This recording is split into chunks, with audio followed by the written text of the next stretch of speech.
যেখানেতে দেখি যাহা মায়ের মতন আহা, একটি কথায় এত সুধা মেশা নেই। জি, মায়ের বন্দনা নিয়ে রচিত হয়েছে হাজারো কাব্য সাহিত্য। মা একটি সম্মানিত শব্দ, একটি সম্মানিত স্থান। কিন্তু হায়, আমাদের এই ক্যাম্পাসে মা হওয়া শিক্ষার্থীদের দুর্ভাগ্যের কথা কী বা বলা যায়। আমি একজন মা এবং একই সাথে বিশ্ববিদ্যালয়ের একজন নিয়মিত শিক্ষার্থী হিসেবে নানা ধরনের প্রতিবন্ধকতার শিকার হয়েছি। এটি শুধু আমার গল্প নয়, এই বিশ্ববিদ্যালয়ে অধ্যয়নরত মা হওয়া প্রত্যেকটি নারী শিক্ষার্থীর ভোগান্তির গল্প, প্রতিবন্ধকতার গল্প।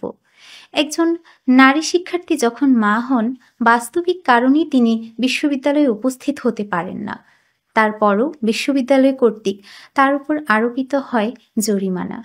তার বাচ্চাকে রাখার জন্য বিশ্ববিদ্যালয়ে নেই কোনো ডে কেয়ার সেন্টার, নেই ব্রেস্ট ফিডিং কর্নার।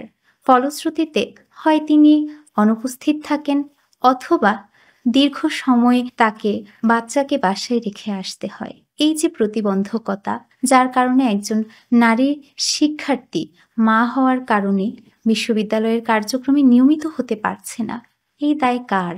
প্রশাসনের কাছে আদৌ কি কোনো জরিপ আছে তাদের কত পার্সেন্ট নারী শিক্ষার্থী মা হয়েছে? কত পার্সেন্ট নারী শিক্ষার্থীকে স্ট্রাগল করে যেতে হচ্ছে?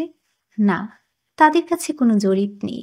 তারা প্রয়োজনীয়তাই অনুভব করছে না মা হওয়া শিক্ষার্থীদের ফ্যাসিলিটির বিষয়ে। আমি আমার অবস্থান থেকে একজন মা হিসেবে, একই সাথে শিক্ষার্থীদের প্রতিনিধি হিসেবে প্রতিনিয়ত যে মায়েরা স্ট্রাগল করে যাচ্ছে, যুদ্ধ করে যাচ্ছে, তাদের পাশে দাঁড়াতে দৃঢ় প্রতিজ্ঞ হয়েছি, তাদের ফ্যাসিলিটি নিশ্চিত করতে দৃঢ় প্রতিজ্ঞ হয়েছি। এই ক্যাম্পাসে মা হওয়া শিক্ষার্থীদের জন্য আমি ডে কেয়ার সেন্টার এবং ব্রেস্ট ফিডিং কর্নার স্থাপন করব ইনশাআল্লাহ। এবং মা হওয়া শিক্ষার্থীদের যে বাধ্যতামূলক উপস্থিতি আছে, উপস্থিতির শিথিলকরণের ব্যবস্থা করব ইনশাআল্লাহ। এই ক্যাম্পাসকে আমরা মা বান্ধব ক্যাম্পাস হিসেবে গড়ে তুলব।